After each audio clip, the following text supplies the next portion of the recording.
কঠোৰ প্ৰশিক্ষণ, অনুশাসন আৰু দৃঢ়তাৰ ফল।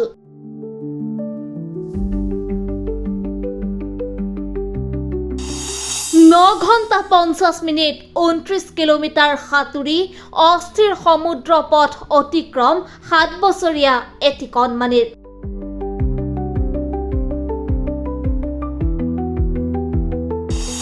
সাঁতোৰেৰে বিশ্ব অভিলেখ গঢ়িলে 7 বছৰীয়া ইছাংকে।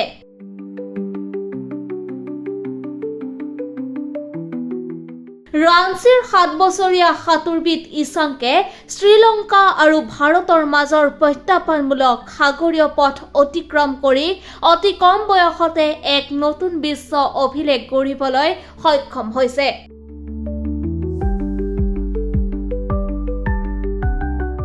ৰাঞ্চিৰ ধুৰুৱাৰ যুৱ সাঁতোৰবিদগৰাকীয়ে শ্ৰীলংকাৰ তালাইমন্নাৰ পৰা ভাৰতৰ ধনুষ্কোডিলৈ প্ৰায় 19 কিলোমিটাৰ দূৰত্ব সাঁতুৰি বিপদজনক পাল্ক জলদ্বীপ অতিক্ৰম কৰি মাত্ৰ 9 ঘণ্টা 50 মিনিটতে ইতিহাসৰ সৃষ্টি কৰে।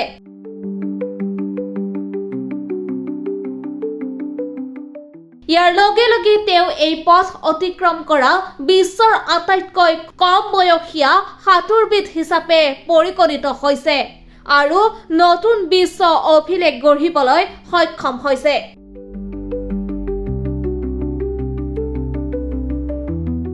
এই কৃতিত্ব 2026 চনৰ 30 এপ্ৰিলত সম্পূৰ্ণ হৈছিল।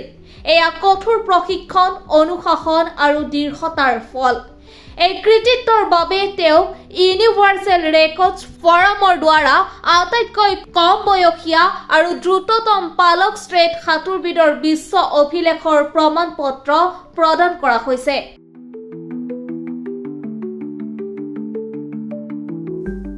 এই লক্ষ্যত উপনীত হ'বলৈ ইছাংকে দৈনিক 4 পৰা 5 ঘণ্টা ধৰি ৰাঁচিৰ ধুৰুৱা বান্ধত অনুশীলন কৰিছিল।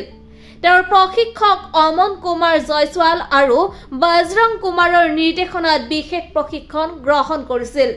তেওঁৰ এই সাফল্যই ঝাৰখণ্ডৰ লগতে সমগ্ৰ দেশলৈ গৌৰৱ কঢ়িয়াই আনিছে।